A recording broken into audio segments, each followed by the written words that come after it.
안녕하십니까.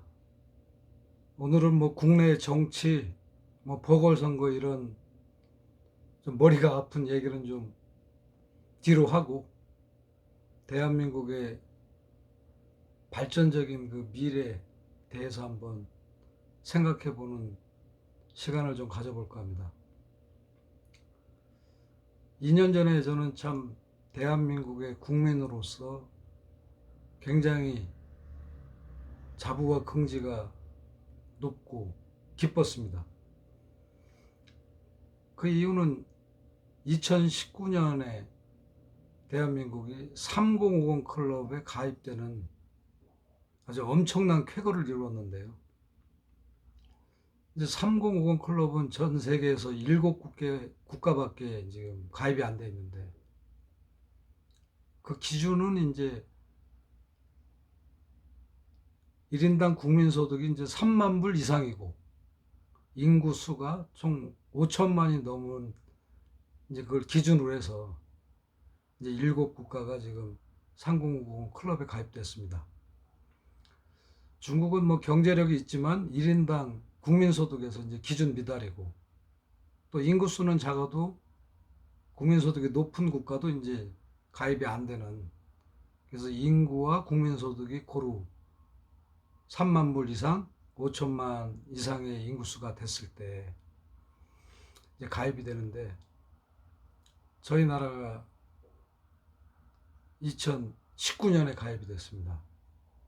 참 대단한 일인데, 그래서 그 소식을 접하고 참 기뻤는데, 그게 뭐 크게 보도되고 어떤 면에서 국민들에게 아주 전체적으로 잘 알려지고 홍보되지는 않아서, 뭐 아는 분들은 다 아시겠지만 아직도 모르는 분들이 적지 않게 있지 않을까. 사실 그 대한민국이 6.25 동남 폐허 속에서 그 짧은 시간 안에 뭐 경제 발전을 이루어 가지고, 뭐 저희는 뭐 국내에 있으니까 그런 실상을 모르지만 대외적으로는 대한민국은 뭐 기적적인 나라죠. 3050 클럽에 가입된 6개국은 똑같은 특색이 있는데, 그 제국주의에 기반해서 원래부터 튼튼한 국가 힘이 국력이 있었죠. 대한민국은 뭐 완전히 약소국, 전쟁의 폐허가 돼서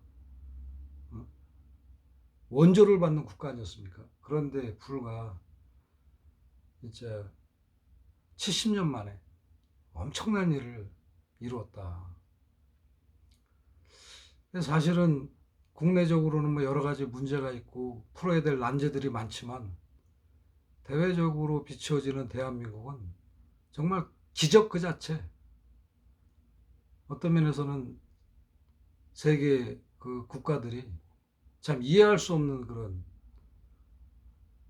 나라로 이렇게 인식이 되지 않을까.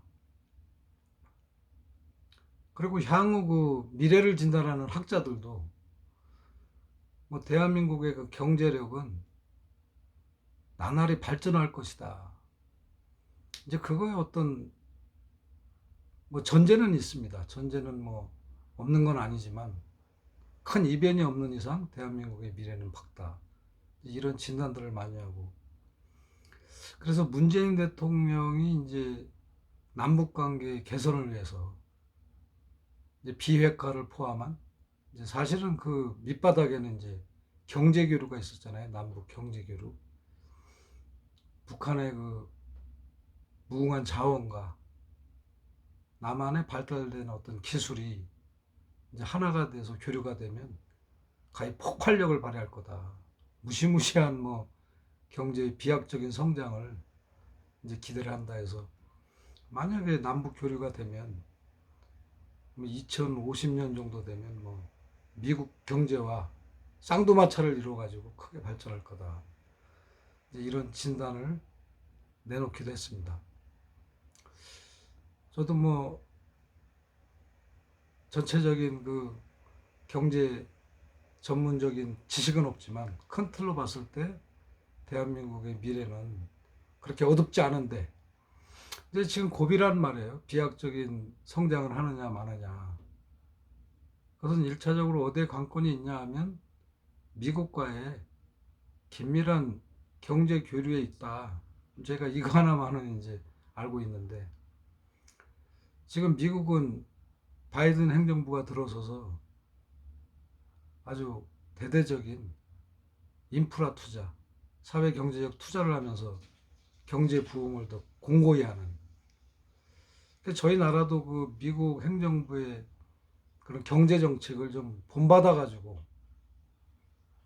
그런 사회적 투자를 과감하게 해서 문재인 정부가 성공적인 정부도 되고 대한민국의 미래를 탄탄하게 열어야 되는데, 이제 이 문제가 좀 잘 풀어졌으면 하는 소망과 기대해서 한 말씀 드렸습니다.